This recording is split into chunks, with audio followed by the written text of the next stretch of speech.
Time for the 49ers Rush Podcast.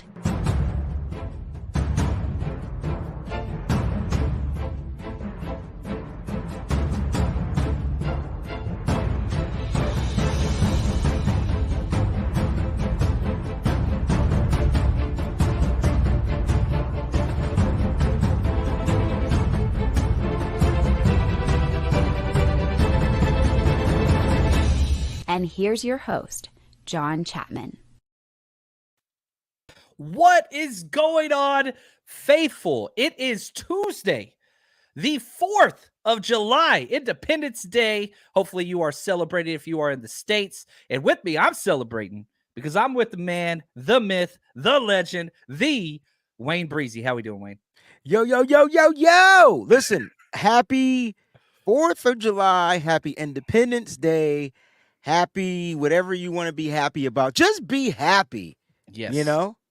Now, I'm just going to, I don't want to do this, but it's who I am. You know, this is who I am. I know where we're going. All right. This is like one of my least favorite days of the year. I'm a history guy, right? And so I see Yatsik. He's in the chat. We've already been texted.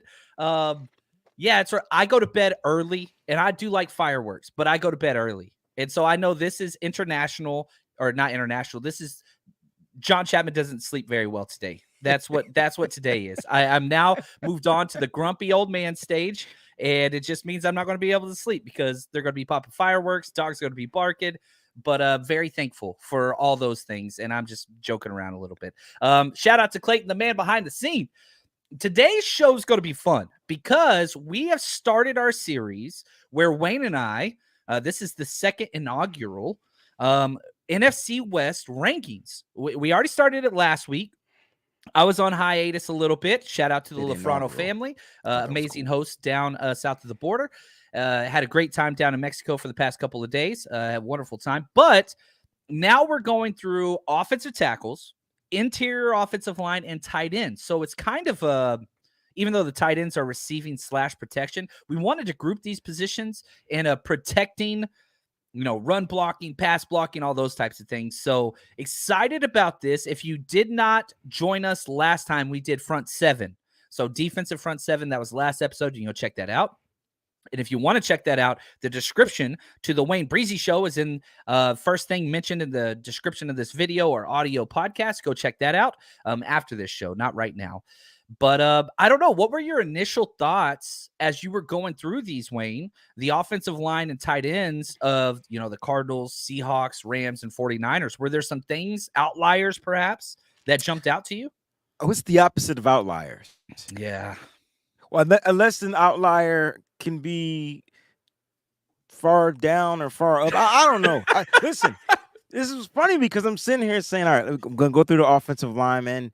And before you even get to tight ends, I will say that I did like the tight ends for each team. That's going to be the most fun part to talk about, I feel like. Yes, we'll do them last because who I had at third, I was like, this is not a number 3 ranking. I was like, these guys could be number 1. Exactly. They probably would be number 1 in like 3 or 4 conferences. And so I walked away, man, dude, that's awesome. Because I said the tight end group was by far and away the best the solid tight end groups, besides one team. And I'm pretty sure we have one team that does not have quality tight ends. We'll talk about that in a little while. But let's start with the offensive tackles. All right, this is tough because it's Trent Williams. Yeah. And then a bunch of names I've never heard of. And it's been this way with every group so far because you had Aaron Donald and everybody else. You had Nick Bosa and everybody else. You had Fred Warner and everybody else. And now we're at the tackles, and it's Trent Williams and everybody else. And so how much weight – and I want you to take this away, Wade. How much weight does the superstar pull in these rankings? I think the superstar pulls all the weight. The superstar has been doing it. We have to stay consistent. Trent Williams is probably a top 5 player in the NFL, maybe even the best player in the NFL. That's crazy. We're not even talking quarterback. And I know you can put, Patrick Mahomes, blah, blah, blah. Listen, we talk about all-around player. Look, if that could be Trent Williams. And then you're trying to figure out, like, All right, man. Look, these guys got offensive linemen. Apparently, they're something well. Like how many sacks are they giving up? Blah blah blah blah blah. Whatever. You got to kind of factor out. So this is going to be an interesting episode. But I think the weight of Trent Williams is why I don't worry about our offensive line as much. I feel like his weight makes everybody else better because they see where they want to be. This is like they're like, yo, that's the end goal. We need to get on that level, and that level mentality wise only.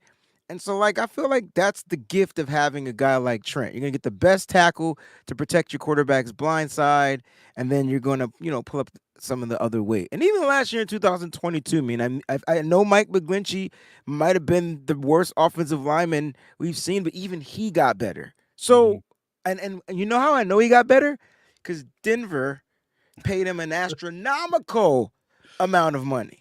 Which I love. I love that he got paid. It helped us out. Totally. We're going to get a third-round comp pick. The 49ers are next year because the Javon Hargrave canceled out the Jimmy G signing, but the McGlinchey signing was so much, we're still going to get a third-round comp pick again next year for him going. So that's great news. So, and here's my question. I saw this, Josh, in the chat. He said Paris is number 2, and he's a rookie, and I agree.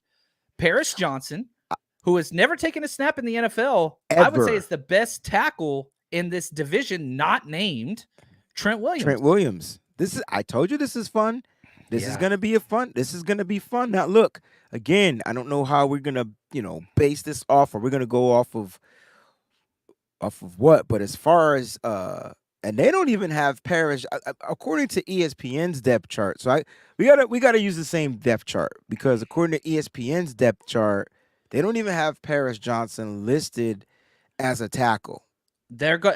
I think, and this was another thing, because a lot of people think he's going to start off at left guard.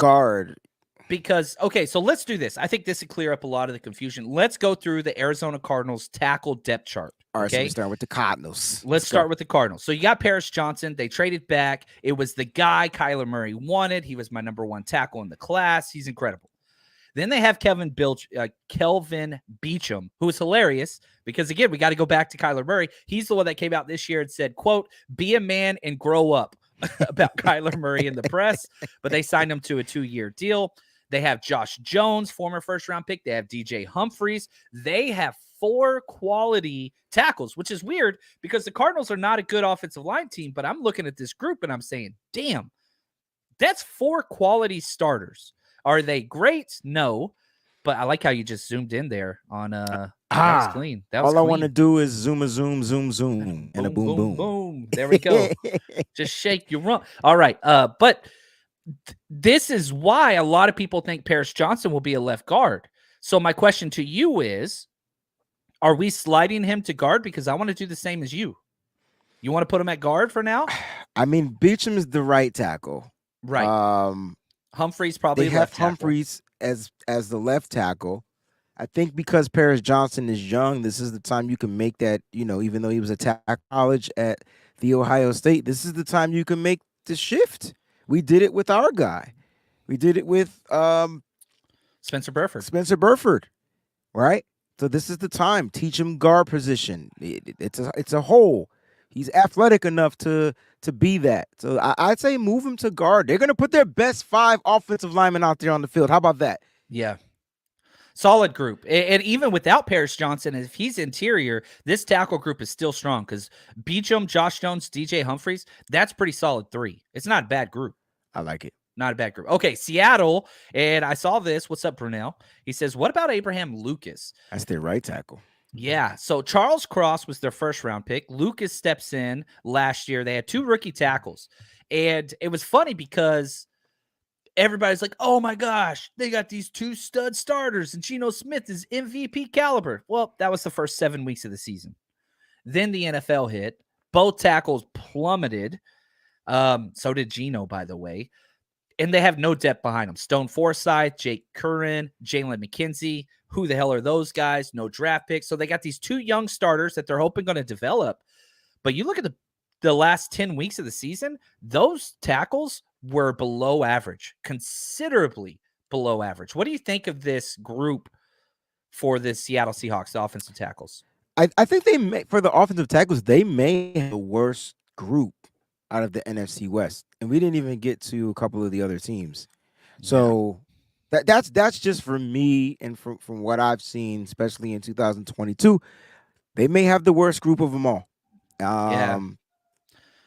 They were in the conversation. I thought there was a clear gap between 1 and 2 and 3 and 4. And so Abraham Lucas finished 39th out of 81 tackles on PFF. Charles Cross 54th out of 81 tackles.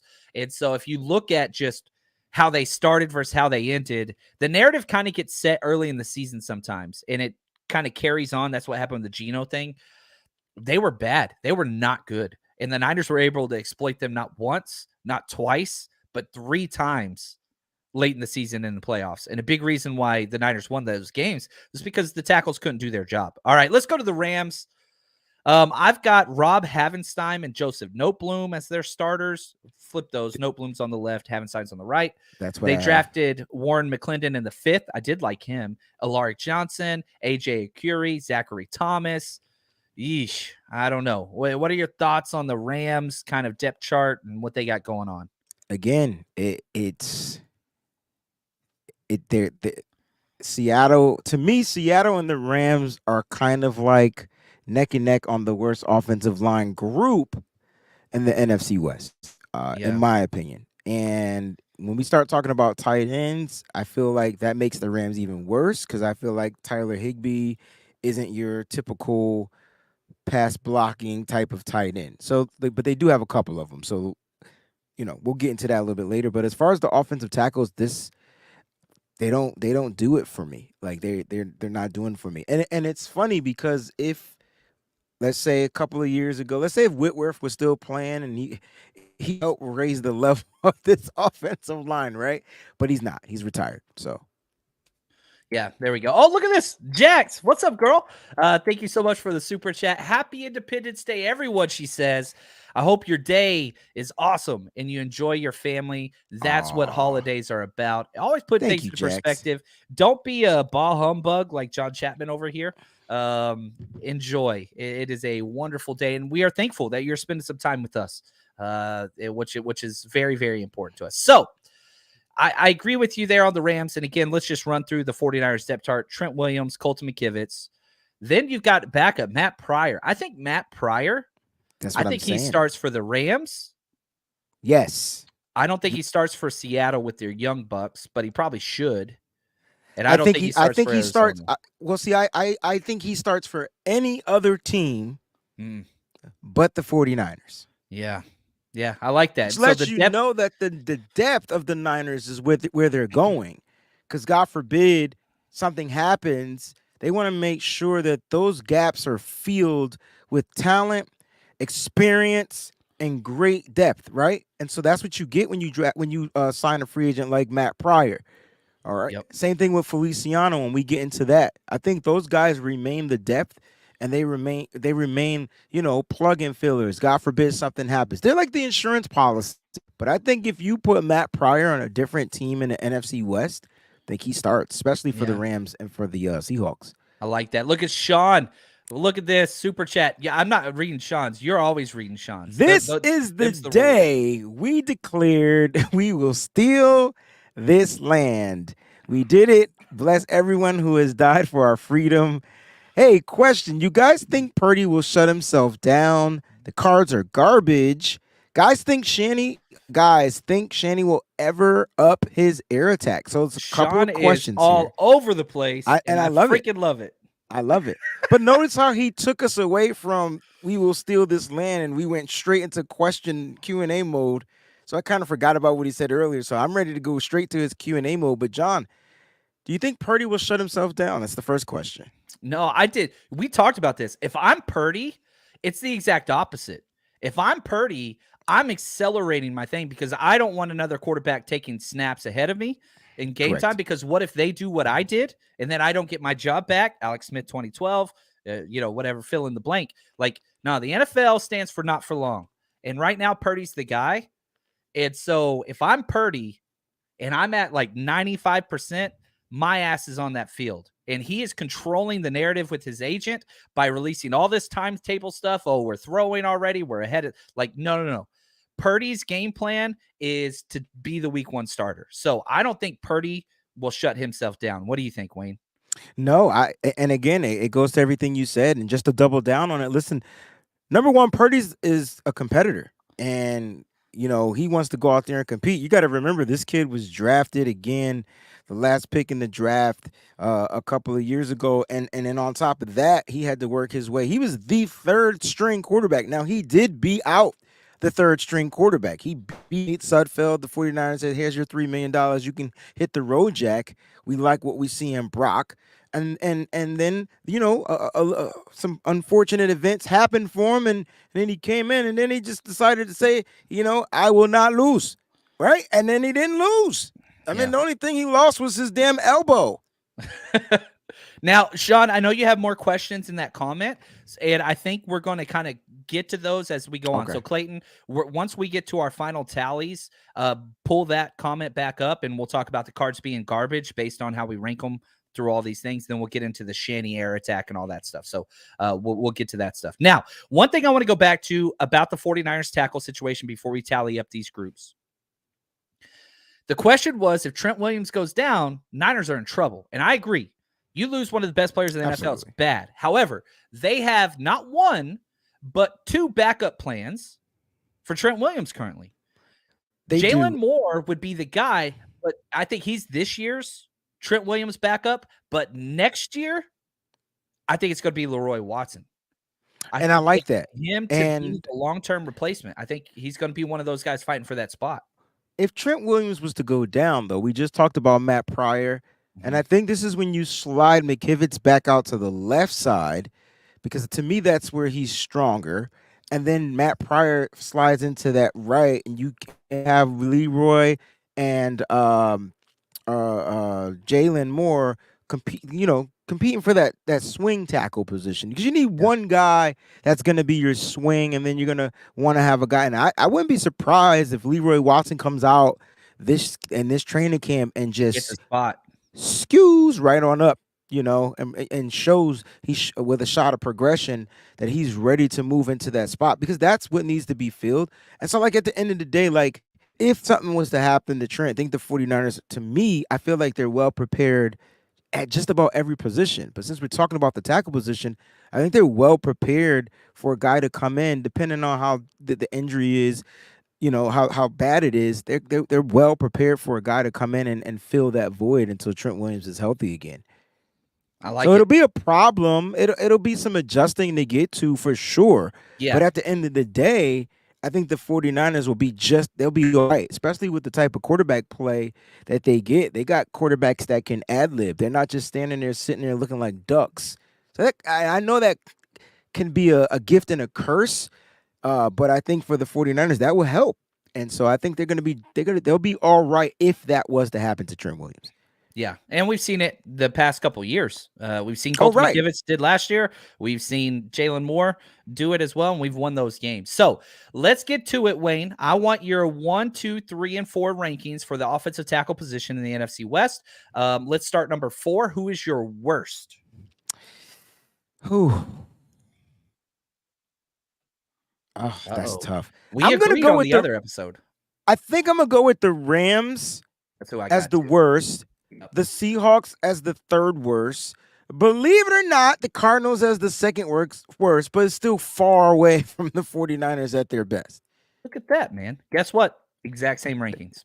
That's not the same, is it? Yep, I got 49ers 1, the Trent Williams effect. I got the Cardinals 2, but I said best depth by a mile and closer to San Francisco than they are the Seattle Seahawks, who have 3rd. Seahawks, decent young starters, struggled. Rams, yikes, probably worse than the NFL. Okay. So there's no upside, and there's not even quality. So the Rams don't have quality. They don't have depth. Warren McClendon, who is a 5th-round pick rookie, maybe. But yeah, so we've got the same ones there. But it's only maybe if. All right. It's only a maybe for me if they end up in a situation like the 49ers were in when they drafted a guy like Spencer Burford, and then he just needed to come in and kind of fill a void, and due to the injury to Daniel Brunskill, he was able to do that. So he slid from one position to the next and showed that he had struggles as a rookie, but he showed that this is where he was going to be strong, and he got better and better over time. He progressed, but the line was solidified. It's got to be a really good situation for a 5th-round pick to work, is what I'm trying to say. Yep. And again, you look at go back to our shows last year. It was just like, oh man, is this offensive line going to be okay? Is it going to be okay? Is it going to be okay? Well, guess what? Shanahan has one of the most friendly offensive line systems in the NFL. It's just what it is. And so that covers up a lot. So that's Agreed. the tackles. All right, let's transition now. Interior. Yes, this is going to be weird. The big boys. So yeah, and this was hard. With as good as the tight ends were, I felt like the interior offensive line were the opposite. This is a very bad group. It's not a good group. At least that's my opinion. So here we go. Let's start with the Cardinals again. It was kind of difficult to see who the starter was. Is it going to be Paris Johnson? Is it going to be Elijah Wilkerson at left guard? Hajate Froholt, who came over from the Patriots, he's going to be the center. Will Hernandez, right guard. Then their backups. They drafted John Gaines the fourth in the 4th round. Lacita Smith, Marquise Hayes, a whole bunch of other people. I don't know. Arizona Cardinals interior offensive line. Thoughts, Wayne? I actually like their interior offensive line. I like the Will Hernandez. This will be the 2nd year there. And they just it's a glory for him. I like it. And if they do keep Paris Johnson as a rookie and they move him to that left guard position, that's a bonus for them. Yeah. So I actually like their interior center to the starting guards. I thought that was a big pickup. I thought that was a huge pickup, man. And so I actually like their interior offensive line. I think it could possibly potentially be some type of a problem for some of the defenses in the NFL. Can you imagine the Cardinals actually having a decent offensive line? Which is, yeah. Cliff Kingsbury's somewhere pissed off right now because he does not believe in good offensive lines. All right, let's go to the Seattle Seahawks. Damian Lewis, who I like Damian Lewis, though. I think he's the best interior offensive lineman of the division. I don't think he's a superstar, but if I had to pick one guard, he's far solid. It would be Damian Lewis. You throw in the center position, probably still would be the best player in this division interior wise. Their center, Evan Brown, and then right guard, Phil Hayes. They're returning all 3 starters from last year. Yeah, I think their interior is pretty dang solid, right? And so this is going to be another tough group. It's like, for me right now, for the 2 teams we went, it's like 1A, 1B. Do you want to go with the experience, the guys that are coming back, as together with the Seattle Seahawks? You said that Damian Lewis is potentially the best guard in the division, and then you sit there and you go against, are the Cardinals going to convert Paris Johnson to guard, which he might potentially become one of the top guards in the position? So we just don't know that, but we know what we get from Seattle. So I would say Seattle has the edge right now. They're the 1A. Yeah, and they got young pups in the wings. They drafted Anthony Bradford in the 4th. They got your guy, Victor Olawatimi, the Michigan center from the 5th, who I loved. I love that. Sir. Yes, so sir. they've got – I like what Seattle has done interior-wise, and that is – I hate to say that, but well, John, it explains what Seattle's going to try to do, because if you slide on up, and we didn't get to this position yet, but if you go to the running backs position, they're going to look to run the damn ball. I mean, they got Kenneth Walker III, who was damn near good last year. He missed the first game with us, but he played pretty decent in the second game. And then they drafted Zach Charbonnet out of UCLA. And then they got Kenny McIntosh as well in the same damn draft from Georgia. Like, they're going to run the ball. They're going to have guards that are going to be able to pull and do exactly what they need to do to get them some inside, outside, movement. They're not a power run team, but they're going to look to move the ball on the ground. This will help Geno Smith a lot. I hate that I'm even talking like this, but that's what the show's called for. It sucks, but we got to know our opponent. It's healthy. Yeah, it's healthy to take a step back, because we get washed. We get so stuck. Yeah, it's all right and gold. Niners. Yeah, you're right. You're right. Look at the back. Look at our colors. Yeah, we're totally no bias here. All right, let's go to the Rams. They drafted Steve Avila in the 2nd round, top 40 pick. Colton Shelton, I think, is their starting center. Tremaine Ankrum, their starting right guard. And listen to this. Of all the guards on the roster for the Rams, only 2 career snaps combined. Yeah, they're by far the worst. In the NFL. And in the NFL.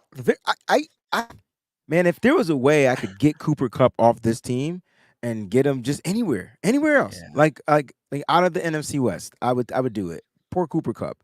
Look for a bunch of quick throws from Matt Stafford and a bunch of Cooper Kupp, because I just don't see how the protection is going to be able to protect an old guy like Matthew Stafford, who doesn't move as well anymore, right? And so they by far have the worst offensive line in the NFC West. You're saying in the NFL, I'll leave it as the NFC West. So they're definitely going to be my 4th in the rankings. And the thing is, like Mac Brown, the old Texas coach, he coaches for UNC now. He's like, you go in and you restart a program and you put all these young guys and people are like, oh, but you're young. Well, if you're young and good, that's one thing. But if you're young and bad, that's another thing. Like, even if Steve Avila, who was a 2nd-round pick, so they invested there, is great, they still do not have a quality center. They still do not have a quality right guard with potential. They have a bunch of undrafted free agents everywhere. So even if 1 or 2 step up, they're still going to be hurting. That one's bad. All right, let's go 49ers. The same 3 starters from last year in Banks, Jake Brindle, Spencer Burford. So you've got the Seahawks and 49ers returning all 3 starters. Then you bring in John Feliciano. Awesome. Could do it all. Nick Sakill, Jason Poe, Joey Fisher. Niners, pretty solid group. I think the group is solid. I think the starters returning, I mean, I would give it the same. Now you're like that 1A, 1B, 1C with the Seattle Seahawks. And now I actually think this bumps the Cardinals down to a solid 2. And so, like, now when you're looking at there, because the 49ers are returning their starters, Seattle returning their starters, they both have young groups. This would be like the 2nd year. I know this is going to be Aaron Banks' 3rd year, but this be going into a second full season as a starter.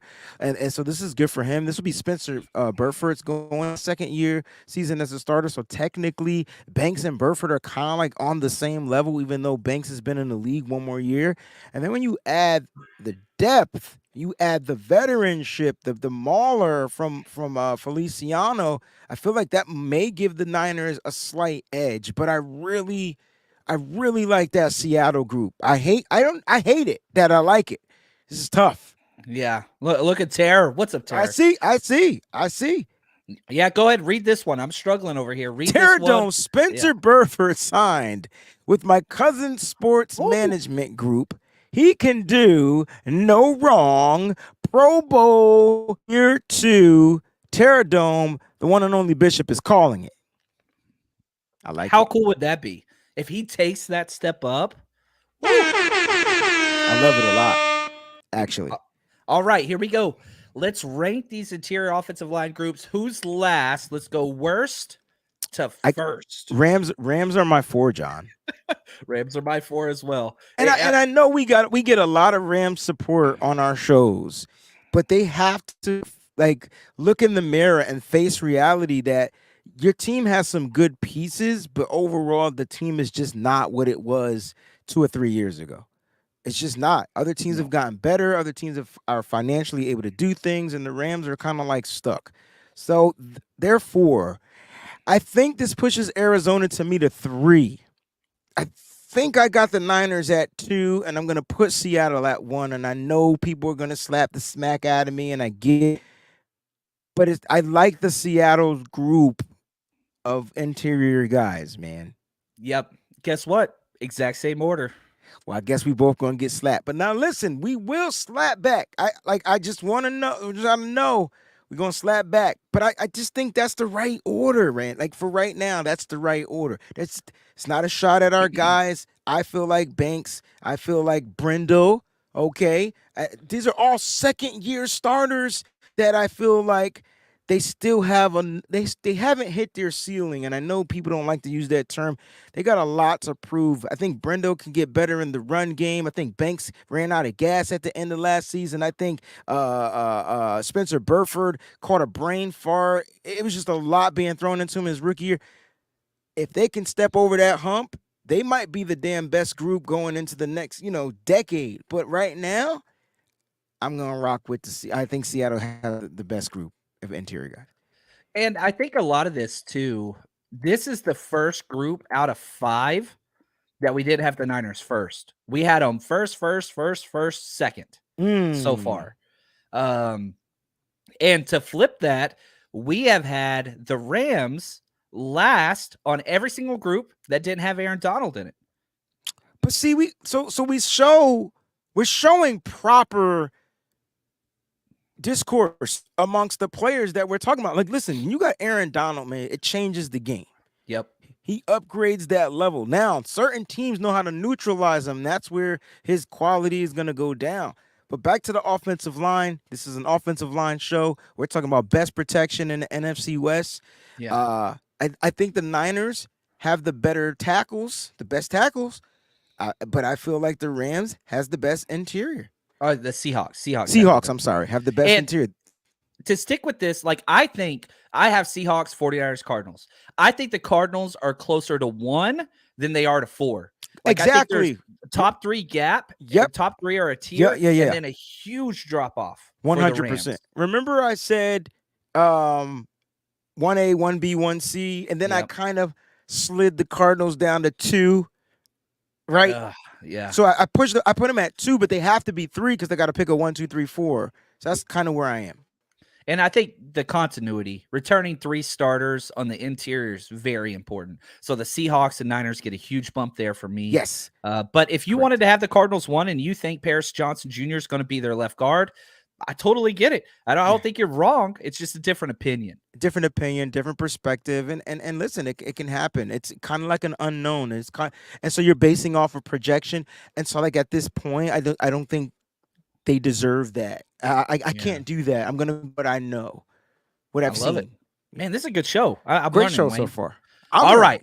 Let's get to by far the best position group we have gone. This might be the best damn position group in football. I mean. It really might. The tight ends of the NFC West are straight fire. So here we go. Let's jump into it. Let's talk Arizona Cardinals first. We've been doing that, so let's just stay with it. I like the group. What am I supposed to do here? Trey McBride. Then they've got a whole bunch of backups, but whatever. But you're talking about Zach Ertz and Trey McBride. You've got your experienced stud wide receiving option. You've got your super freak athlete, high upside young guy, and Trey McBride. That is an awesome tandem at the tight end position. It is. And, with Zach Ertz being a little bit older, just has to figure out ways to stay healthy. But I think that's where you get Trey McBride. As long as he's progressing in their system and what they want him to do, he's savior for a guy like Kyler Murray, whoever's throwing him the ball. If it's Colt McCoy, I don't know. But at the end of the day, they got a solid duo at the tight end position.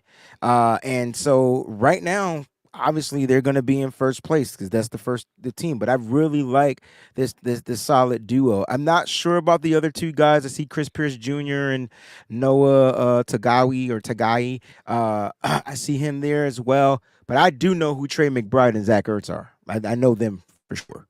Yeah, look at this. Okay, I'm going to read this one. Sean is back with another one. Oh, it keeps pulling down. Sorry, Clayton. My bad. Will you put that back up there for the Sean comment? Thank you. I apologize. That's my fault. Sean, thank you for the super chat. He says, "Oh my gosh, John, watch your face as Brittany reads my first comment." It's always, I just gotta, Sean, you're amazing. You're the best there is. We talk about you when we're not on air sometimes. Because you just crack us up, man. He says, I take John to the early days of his YouTube career when he sees a super chat from me. Not only does he have to decipher it, but he fears what it will say. Hashtag censorship or parenthesis. You're the man, Sean, and we appreciate you. And here's the deal, okay? I'm just going to be real honest with you, Sean. We freaking love you guys. For sure. And we get the opportunity to meet a lot of you at our Rush road trips, which makes it even better. So when the comments come in, it's awesome. You know what I mean? But yes, sometimes, Sean, you age me and Wayne a little bit, but we love it and we hope it continues for quite a long time. Would you agree with that, Wayne? I think Sean is quite the way of with words, philosopher type of preaching guy. Like that's what he does. He's good with words and he's good with them, and you just have to have that decoding book. Of Sean, the book of Sean. You need the book of Sean in order to code what in the hell he is speaking of at the moment, because it changes every moment. It's never the same. I love it. I love it. All right, let's get back to these tight ends. Let's go Seattle. Man, Noah Fant, Will Dissly, Colby Parkinson. Now their depth edges over, to me, the Cardinals, right? Yeah. But the question is, their depth is better, but is the starting quality better? Would you take Zach Ertz over Noah Fant? No. You're talking about a veteran that's been there, that's done that, that's consistent, and the only thing that concerns you about Zach Ertz is health. Over a kid Ertz. that couldn't get Ertz. Right, yeah, because Fant couldn't get right in Denver, but he's much better in Seattle. I will say that. But like they even got Noah Griffendorf from undrafted free agent from North Dakota State. Mm-hmm. Like all three, Colby Parkinson, Will Dissly, Noah Fant, top 30 in PFF scores last year. Like solid. That's three solid, just solid dudes. But I don't know who their starter is. I don't think they know who their starter is. They all get about the same snaps. I think it depends on, because Fant and Dissly are two different types of dudes, and then Colby Parkinson's a different type. To me, Colby Parkinson is that all-around type of tight end. He can block, he can catch. I feel like Will Dissly is more of that blocker, but he will go out like go back on a route and catch a pass. I feel like Noah Fant's just the extension of your wide receiving position. I just think you got to get him on a linebacker, bad matchup or whatever, and let him take advantage of that.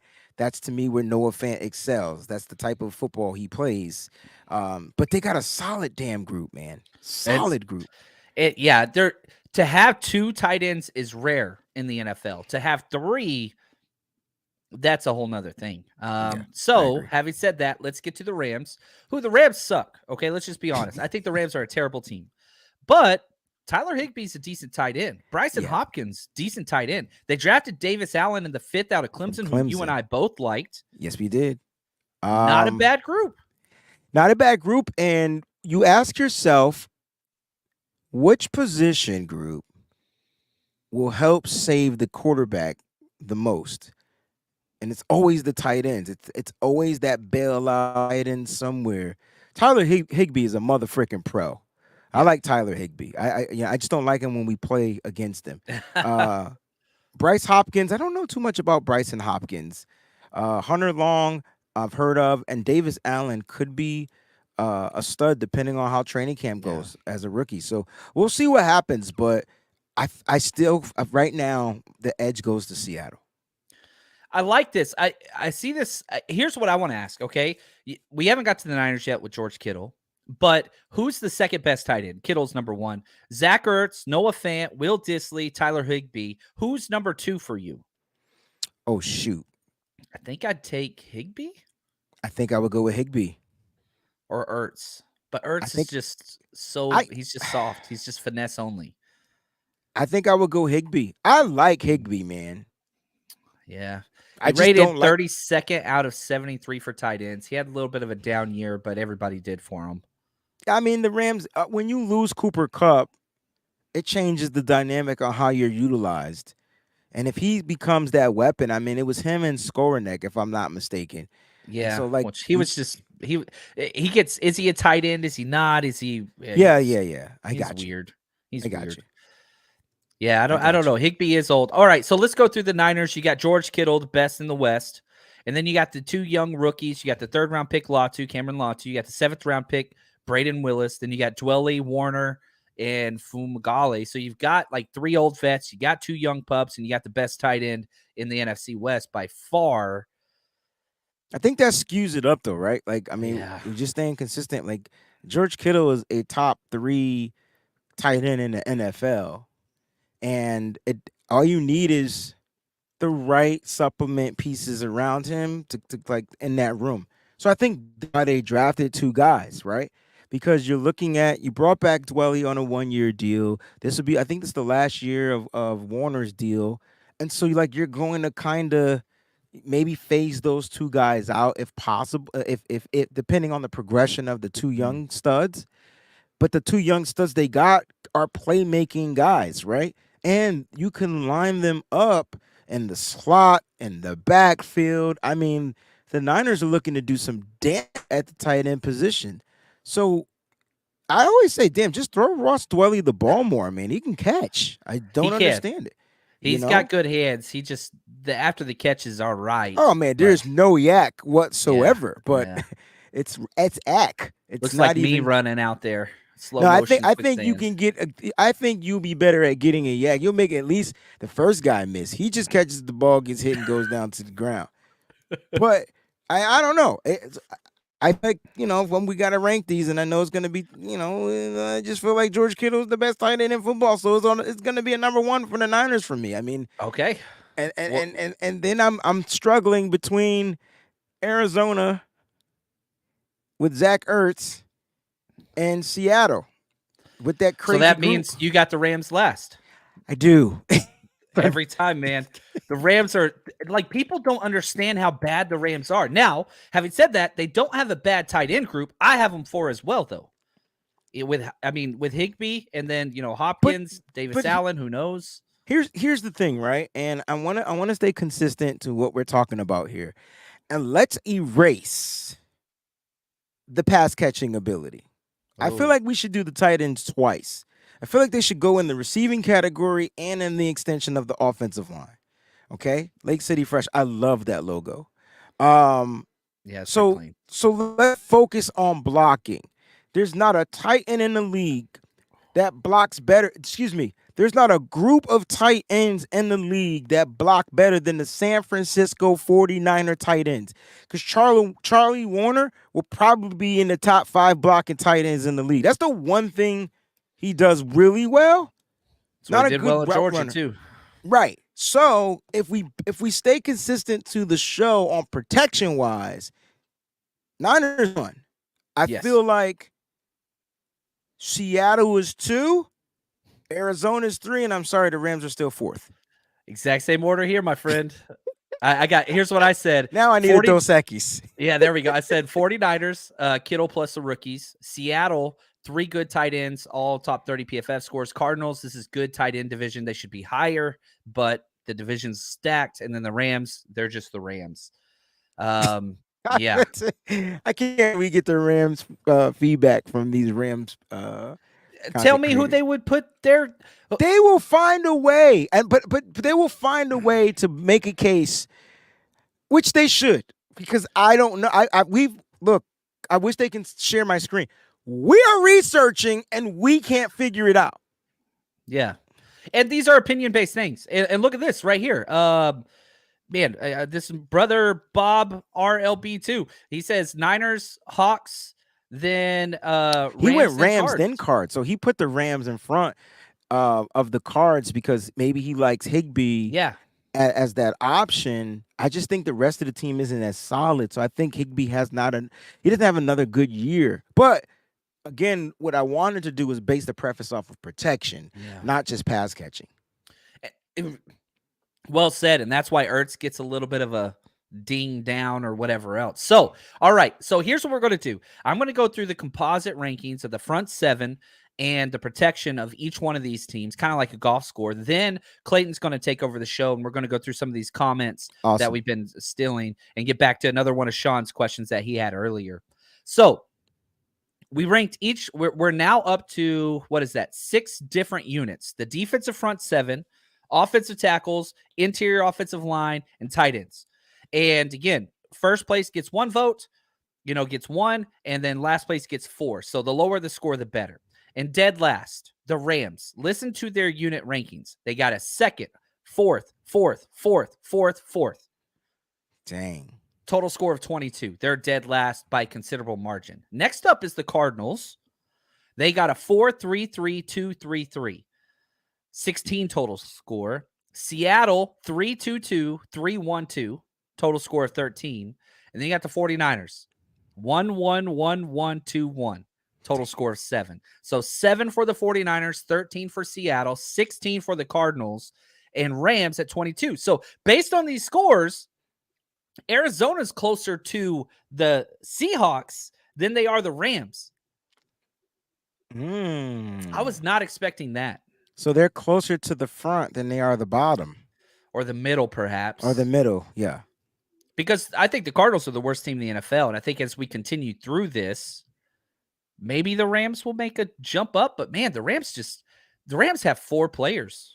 That's it. See, again, as we do this show, we're just basing it off of position groups and things like that. There's so many factors that can change. There's so many variables that can happen. And so then if somebody said that the Rams will be better than the Cardinals, I can't argue with them. I mean, at least they have the coaching. Like, they have that experience, whereas the Cardinals are going to get a new coach, blah, blah, blah, blah, blah. And usually that doesn't work out, especially if you don't have the team. You know what I mean? Kyler Murray won't be playing for the first several weeks of football, so it's not like the coach is going to be walking into a win-win situation. He's going to have to figure out a way, and I just don't think they'll get it done, which makes sense why they probably will be the worst team, even though we're ranking them higher than some of these position groups with the Rams. They have better depth than the Rams, but the Rams have the star power. Look at Terror, what he just said. The Cardinals don't have D-Hop. They're bottom dwellers. So Cooper Kupp, Matt Stafford, Aaron Donald can cover up a lot of grossness because those are 3 damn good players at important positions. Interesting. Who are the stars on the Cardinals, right? Because I don't think they have them. I don't think they have stars outside of Budda Baker, maybe. Well, I mean, defensively, they have stars. So that's what makes them contend. They still have stars on the defense. Listen, all right. Kyler Murray, when he plays, right, star. James Conner, I mean, I don't know if y'all remember, but he ran over us. Marquise Brown could potentially be a weapon. Rondell Moore is that speedy guy. But are any of these Pro Bowl or All Pro players? Good point. I think Kyler Murray, depending on, he won't be a All Pro player this year, but I feel like he has potential to be that at some point in his career. Let's keep it a buck. He's not a bad quarterback. He just can't stay healthy. But defensively, man, they got some pieces. They got some pieces. I like Zaven Collins. I like Budda Baker. I think Ojulari will be something to watch. Owen Papo. These young guys, man, they might make a stand for themselves. And then what's the kid that they moved back to safety? Did they move him back to safety? No. Oh, yeah, Isaiah Simmons. Yeah. These are guys that could potentially be All Pro, depending on how they start their seasons. But see, here's the weird thing.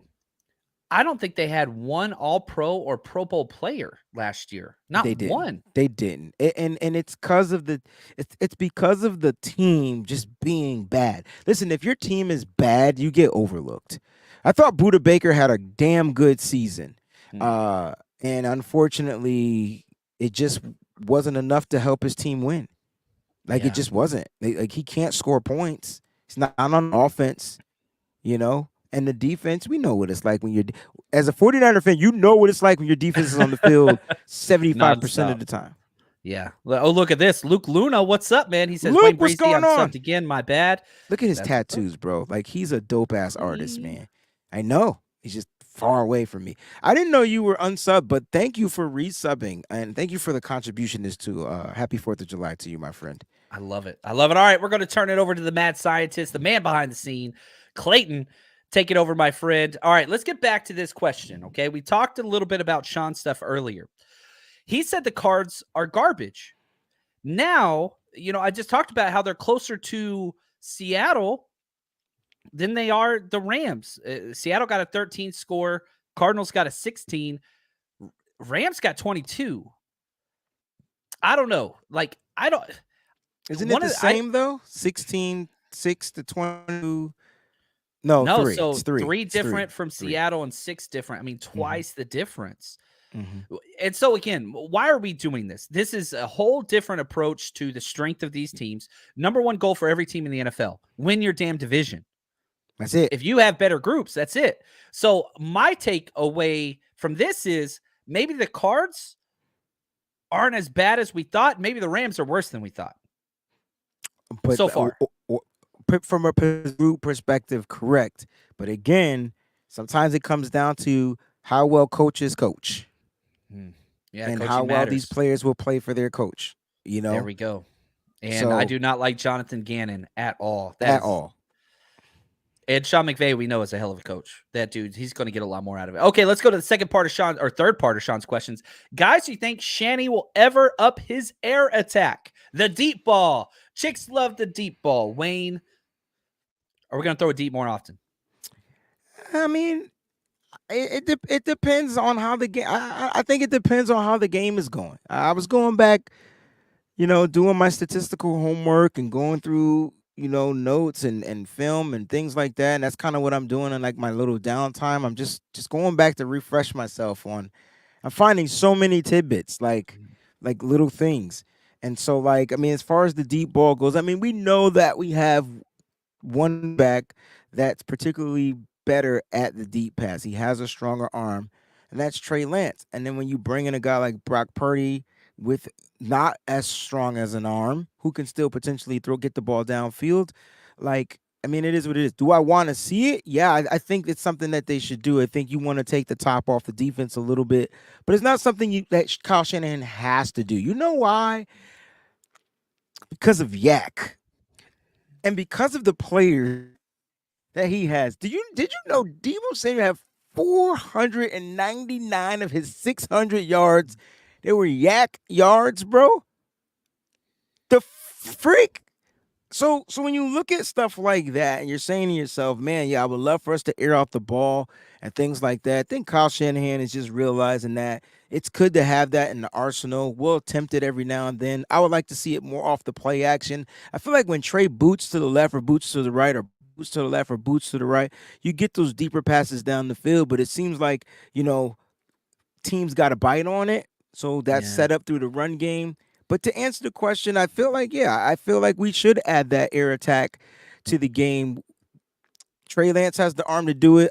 Sam Darnold has the arm to do it. And I think Brock Purdy will have the arm to get it down the field. So why not take the top off the D a little bit? Yeah, look at Josh. He says he built his offense so you don't need the deep ball.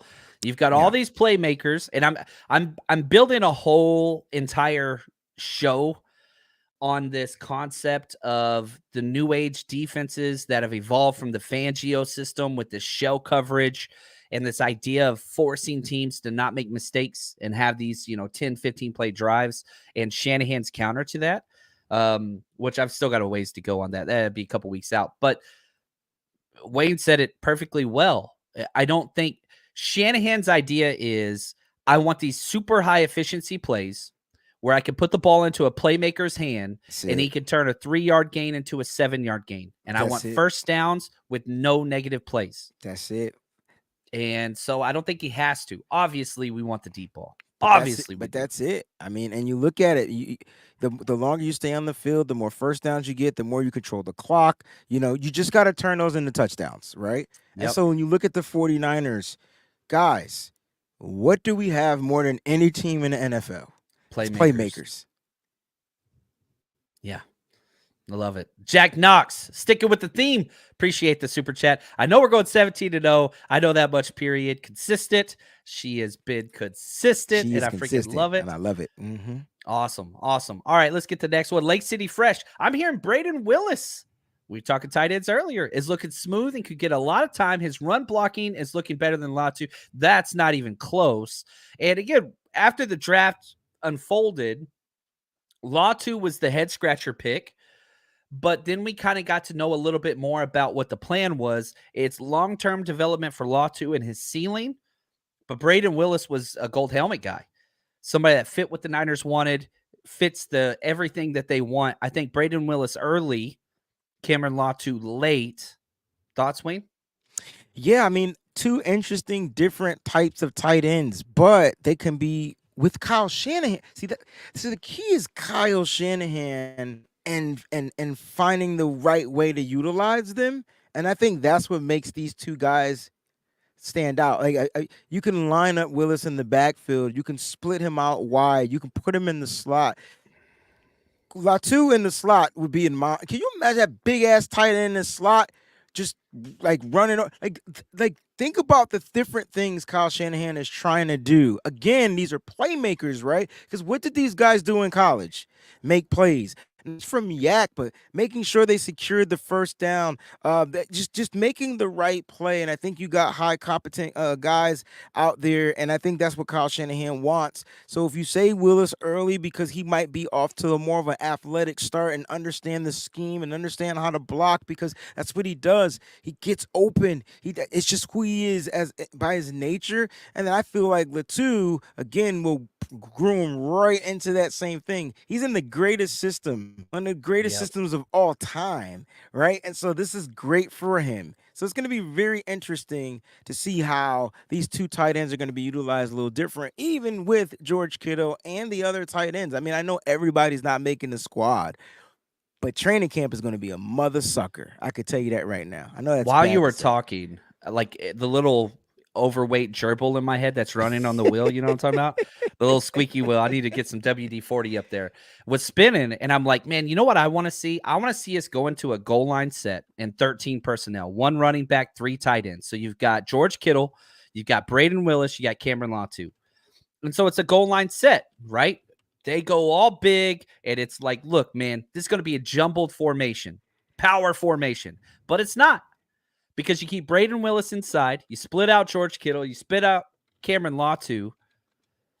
You put those players in space against linebackers? That's what I'm saying. Like, do you understand what Kyle Shanahan is really doing? He's trying to manipulate every defense. Like, and he can because he has these he has pieces with specific skill sets. I'm on my taking shit right now. This is what he does. This is what he has. Very particular set of skills. Very particular set of skills. And Latu set of skills, all-time touchdown scorer for tight ends at University of Alabama. Oh my God. Where's my ding ding? Pause. Sorry. Oh my gosh. That's what I'm talking about, yo. This is going to be, I feel like the Niners offense is finally in year 7 going to be fun to watch. 30-point team averaging, to me, I feel like there'll be a 30-point team. What's that, 4 more? What did we average last season? 28 something? Yeah, it was up there. I don't have the numbers in front of me. You don't have to have it, but I feel like it was like 26 to 28. We started averaging 30 as Brock came in. I think the Niners are going to be able to run the ball. You're getting a full year starting season with Christian McCaffrey. The offensive line, to me, is more solidified than it was last year. I know that sounds weird. I just feel like it's a better offensive line, and I think it'll continue to gel. I feel like the weapons, we didn't lose any weapons. That's the scary part. And the only question mark is who the hell is going to start at the quarterback position. I tell you what, it doesn't matter. That's right. 26.4 points per game on the season, Wayne, just so you know. And look at this question from Nathan. He says, when you watch Willis in college, you can easily see how he does fits into the team. Latu and Willis are different types of players, similar bodies. And if you want to watch that, Nathan, I've got several game tape breakdowns on each one of those players on our Patreon. You can go check that out. Just type in 49ers Rush Patreon on Google machine, and it will pull up there. All right, well, Justin, let's get through 1 or 2 more questions, and then we'll wrap this show up. After procrastinating for months, I finally joined Patreon today. Looking forward to checking it out during my vacation. Welcome, Justin. Use that search feature. So that's the number one thing. On the homepage, you just type in a player. You want to see Trey Lance breakdowns. You want to see Debo breakdowns. Use that. Rookies, all that stuff. We have multiple tapes broken down on every single rookie draft pick we got up there. And, yeah, so check that out. And, man, we're doing the Super Bowl Zoom party Wednesday. 49ers versus the Chargers, 5:30, our last one, going to be fun. Here we go. Take this last one, Wayne. In our reality, from 49ers faithful forever, none of these offensive lines have a chance at stopping our defensive line. And, this is one of the, this is a great perspective to look at stuff, because if you want to know where the 49ers improved in the offseason, it's right up there in the front. And I couldn't reiterate more how we needed to find a way to apply pressure from the middle. I felt like that was the weakness, John. We were at several games together, and the middle just did not look as strong as it needed to be. So they got the best defensive interior guy in the free agent market, and he not only can he plug the middle, this guy that can rush the passer. And I think when you look at that, you're like, damn. So what Hargrave will do is just make life easier for your edge guys. And so like that's what you got to do, man. This it's going to be tough for these offensive linemen to stop the pass rush. And Steve Wilkes has said it over and over again. Every time he speaks, I mean, the one thing he's been consistent in saying is it starts up front. And so if you want those guys, we had 20 interceptions as a defensive team last year, which 10 of them came from the safety position. How do I know? Because my safety video is going to be on the Patreon today. So of them came from the safety position alone. If you want to add the 3 from my man Ward, okay, but he didn't play safety last year, so that's why I said 10 came from the safety position. So like it's gonna be so crazy to see how this works out. And John, it took me a minute because I wanted to draft Ji'Ayir Brown, but it hit me as I'm doing my research why they drafted Ji'Ayir Brown. It's 3 categories the Niners paid attention to, and I tell you what, you can find that out on the Patreon. So I know a lot of people have joined my Patreon, and I appreciate that. Wayne, walk us through your Patreon and where we could sign up for that and what that looks like. So, John is the king of everything, and so what I try to do is I take his crumbs and I start my own meal with the crumbs, right? And so I have a Patreon. It's patreon.com/@WayneBreezy. Doesn't have the in front of it. I don't know how to change it to put the. But I do different types of content. It's more like just, me just going on there, just talking about different perspectives and things like that. And I like to break down certain positions. So right now, I'm working on my expectations from each position group. And I'm giving you 3 expectations per group. The first one that I did were the wide receiver positions, and this second one is going to be the safety positions. Now, you will be able to get clips of that on the YouTube, but you're going to get the full with the video clips and the film footage. All that's on the Patreon, so you're not going to get any on YouTube. Tired of getting flagged for putting stuff in YouTube videos. So that's what the Patreon is for. So if you guys want to subscribe, there's different tier packages. Do so. The more the merrier. Would love to have you guys over there. Support quality content from people that work for the community is very, very important. And look at this.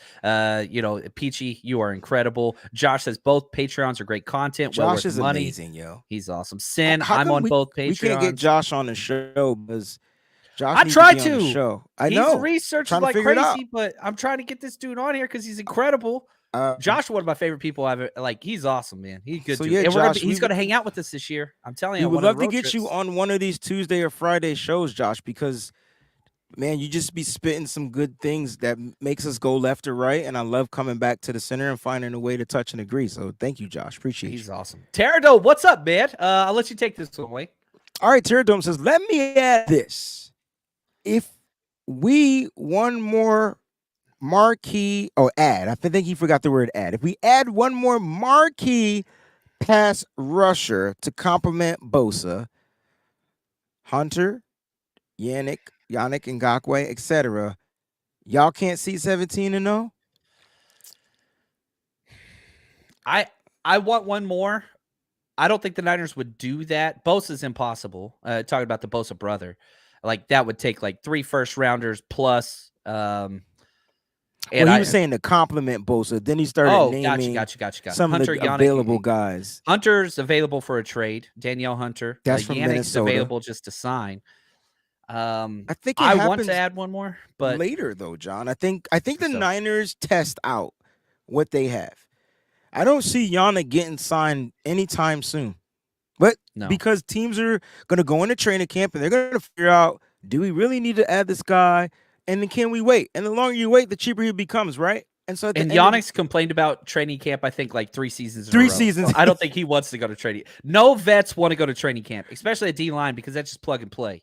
Like he gets it. So D-line's a whole nother. That's so now you don't have to worry about paying them those bonuses, the workouts, all that type of stuff. Like all that's gone, right? And so now you could probably get him at a different type of value. And if I don't know what Yannick wants to do. Does he want to go to a contender? Does he want to get paid the most money? I mean, these are decisions that free agents can make. I don't think they need to trade for a guy, but if they did, I mean, anything is possible. I really want to see what Drake Jackson can do opposite Nick Bosa. Why not? Drafted him. Yeah.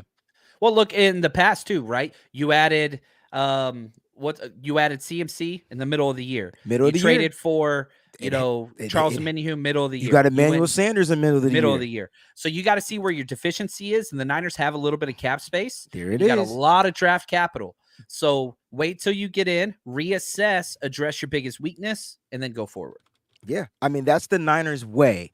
And it's the Kyle Shanahan, John Lynch, that's their way. And that's what we're starting to become accustomed to, right? So it's always kind of like to wait to see what happens. What if we end up with a big injury somewhere else and we want to plug or replace that with a person that may be available? You're wrong. We have capital. We have players. Think about the running back room. Like this is when you can move certain pieces. Now, not saying we're gonna move anybody, but I'm just saying, right. Wait till the Niners have to do something. But right now, let's monitor what we have. Let's see what these guys. We signed several edge rushing free agents that didn't amount to much in their football career. But guess where they're coming? They're coming to San Francisco, and they're going to be under Chris Kosaric. And I guarantee the light's going to light a different fire under their assholes. So at this point, I want to see what we got. I want to see what we're working with. We'll find out training camp. Man, we're getting so many freaking good questions. You guys are killing it today. Keep them coming, man. It's the 4th, man. Keep them coming. We good. Celebrate, baby. This is awesome. Thank you, Clayton. He's killing it too. Ronnie, how many running backs will the squad carry this year? I want them all, baby. Pokemon.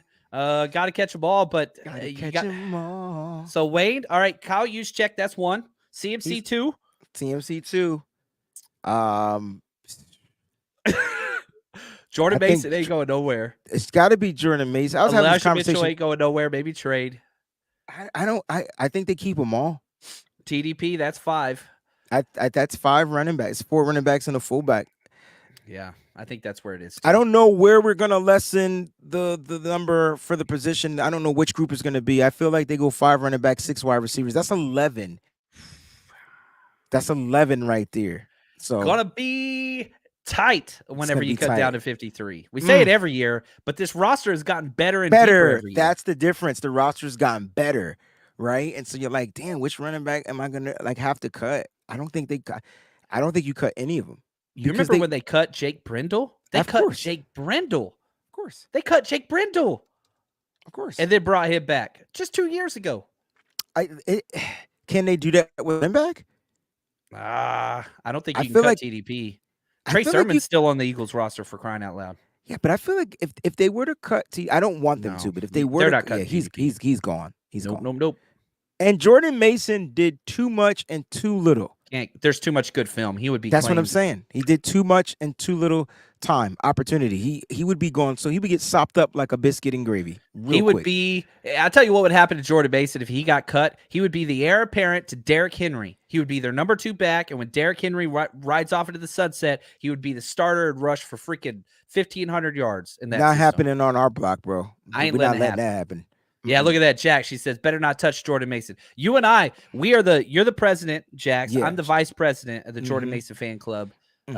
Signed, sealed, delivered. Let me know when our next meeting is. Back to Jack again. Thank you for the contribution. Wish we all live close. She says, I would feed you all sausage. Then there were a bunch of comments about get your mind out of the gutter. She was being sweet, not dirty. Either way, we appreciate you. I just caught on what you said. Yeah, I do wish we were all together. Man. Sausages for everybody. It'd be like a sausage party. Pause. Look at this. Wade, the things you say, Wade. I forgot that was a movie. Well, you just do you, bro. Okay. You do you. I ain't mad. I'm not liking Jahan Dotson's score on Diamador Lenore either. Oh, there we go. It just showed up on my TV. There we go. Brett Sinclair. Do you think Trent's successor is already on the 49ers roster? It's an interesting question. I think the competition for it is there. I don't think the Niners would be happy. Again, I think the long-term successor would be a competition between Leroy Watson and a draft pick. I don't think it's just Leroy Watson, but you have a contingency plan. But yeah, you would ideally, I think, in every single mock draft that is going to be created next year with our first round pick should be a left tackle. Right. And that's where Josh is going. Like, I don't know. And it sucks because I don't think they will ever. And that's even if he comes back. Like, look at what the 49ers did. Look, listen, I thought Joe Staley was one of the greatest left tackles I've watched play football, right? I And then thought we he was get the Trent greatest 49ers offensive lineman of all time. until Trent. But Until. see what I'm saying? I don't think there will ever be another Trent. And I don't even know, Josh, if the 49ers would draft a tackle because they don't hit on them draft picks at these offensive line positions. They don't hit right. I wouldn't be surprised if they always find a way to have that one position be the one that they figure out and they just pay. They just be like, we're just gonna pay it. I know it's Maybe cheap. you'll bring somebody over. Yeah, and then fill a different void. I think that's the route. Find that athletic guy, the guy that can block well, guy that can move, and a guy that fits Kyle's system. Yeah. I wouldn't be mad if they did that though. And sticking with what you said earlier, look at Kali. He says McKivitz will surprise me this season, but maybe McKivitz is the left tackle, which is the more difficult position. But he played 4 years at West Virginia there. He did some spot starts for Trent there. Like maybe he's the left tackle and you bring in a right tackle. Maybe that's Matt Pryor next year. That's not a bad group. That's not a bad group. And so again, that's under the idea that maybe Trent retires. I don't think he will. I hope he doesn't, but it's a possibility. I think we win the Super Bowl, I could see him walking off into the sunset. Okay. I think if we don't win the Super Bowl, he's gonna stick around till he gets that dub. Like because we're always so freaking close, right? He's already in the Hall of Fame, right? Easily. Let's see here, he's played 12. Well, he missed a couple years. 10 Pro Bowls, 2 All Pros. Out of how many years, bro? He's played 12 years. So he's made the Pro Bowl 10 times. 10 times. Which means if he wouldn't have missed those 2 years that you're talking about, it would have been 12 straight Pro Bowls. Yeah, he's made 10 Pro Bowls, man. That's crazy. Because he missed 2019, but he's made the Pro Bowl 10 consecutive years that he's played. Okay, so every time he's played, he's made the Pro Bowl. His first 2 years, he did not. Okay, so his rookie and his sophomore year, he did. Correct. That's because he was on the stinking ass Washington. Never mind. But you get where I'm going with this. But I will say this, like his only 2 All-Pro years were back-to-back years the last 2 years. He was All-Pro second team in 2015. Now, if I scroll down to the Pro Football Reference Hall of Fame monitor score, he's got a 61.45, and the average Hall of Fame is a 95. So if he gets a Super Bowl, I think he might need one more year. If he makes All-Pro this year, guaranteed lock. Damn. Yeah, he's got a ways to go there, but it's because he doesn't have Super Bowl. He doesn't have. Yeah, I don't know. I think he's close. I think he's close. Got to give him that Super Bowl, but how one more All-Pro year? And it's gonna be almost impossible. There's only one way he won't make All-Pro. Yeah, and I don't want to discuss that. Yeah, like this the only way. It's the only way he's not making All-Pro. Look at this, Grand Ace, and he says, and this will be our last question. I love that we went long. This is fun. He says, John, it's your way of getting tickets the day of 100%, thinking to try it for the Steelers game, but don't end up out back. Look, I'll say this. I've gone to Super Bowls this way. Now, I did get stuck one time, and that was at the Raiders game. And so I paid a little bit more because they didn't drop. They went back up the day of the Raiders game. That was the most on expensive New Year's. ticket. That was on New Year's. Yeah. That was the most expensive game of the entire regular season. Yeah. But ask Wayne, because I know Wayne gets stressed with me whenever I do this. Well, when we argue, we like to argue. We go back and forth, but then I've just learned, to trust John. At the end of the day, it's what it comes down to. And if John says it'll happen, it'll happen. He's never done me wrong. So I'm old school. I'm like my mom taught me to be prepared well in advance. My mom didn't tell me about John Chapman. So now that I'm learning, I just fall back, man. And here's the cool thing, right? If John and I don't make it into the game, we'll find a place where we'll have the best freaking time and people will want to be with us. Like that's kind of like what it is. So like at the end of the day, it's a win-win. If I want to go, I go to the game. Right. And so I do wait, but here's what I'll tell you. You get your plane tickets and hotels early. Shit. Yeah, this is still early. planes and hotels early, game tickets late. But if that stresses you out, money is not worth the stress that it will cause you if you are a planner. And that's okay. Everybody can't do crazy stuff like I do, but I've done it so many times and I know where to look. I don't have problems. So I'm good. I get into the game. You're not keeping me out. And one time, how many games have I been to the last 2 years? Over 30. Yeah.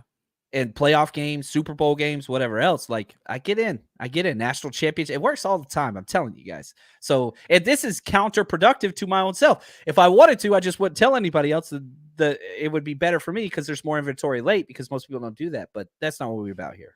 Plus, we like to sit in certain spots. True. That is true. So if you have the money and you're like, man, I really want this spot in this section, that's not me. Yeah. I want to be between the 20s, high up, low. I want to be in the higher section, low row, if that makes sense. Just go look at some of those film clips posted from the game. That's where we're sitting, and I'm able to get on the field with the clips. So it's pretty cool. That's what's up. All right, that's going to do it for us. Before I turn it over to Wade, I just want to say thank you. This show was freaking... I had a great freaking time. Clayton killed it. The comments killed it. This is fun, Wayne. And so let me address. So I see my man Aaron in here. Shout out to Aaron. Thanks for joining the show. Listen, I am taking a break. So as far as the Wayne Breezy live shows, those are going to be coming back in the next couple of weeks. But I will be doing the Friday show with John. So we're going to simulcast that on both channels every week. I planned my move around the Friday show with Wayne. Facts. So that will still go on. I just needed a break because I want to find ways to create a little bit differently, and it's hard to do it when you're prepping for a live show, and it's just tough. So taking a little break, get my mind right, get my body right, get my sleep, get my health good, because I got a lot of unhealthy stuff to do when football season starts. Like, I mean, I'm gonna be up. My travel's going to suck. I'm probably gonna be late to play. Like John knows, y'all know how it is when Breezy travel. Flights don't come. They don't show up. The airplane didn't go when it was supposed to. I go to a different country. Yo, John, I was in Mexico in a different country, bro. Like, I will never forget how scared I was. I just got a show idea. Instead of Where's Waldo, Where's Wayne Breezy? And we just we do a whole thing. We do a whole thing. Where's Wayne? And we get you like a cool shirt. Man, you could do the stripe. Dude. Yo, do the stripe shirt. Right. We should do that. Like, no, let's do it, man. Look. Find a way. But John, this has been real, man. And this has been refreshing and replenishing. So John prepped this show.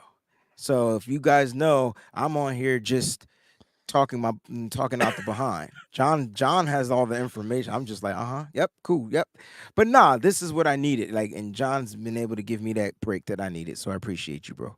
All right. Well, this Friday on Wayne's show, we got corners, safeties, and kicking specialists. So kickers, punters, snappers. That's what we're going to be ranking on this next show. That's going to be Friday. Going to be fun. Wayne, take us out whenever you're ready. Hey, listen, man. Enjoy your 4th of July, however it is you choose to celebrate it. I know John's mad, but listen, you don't have to be like John. You could be like Breezy. Drink, be merry, celebrate this independence. Have fun. Most importantly, stay strong, faithful.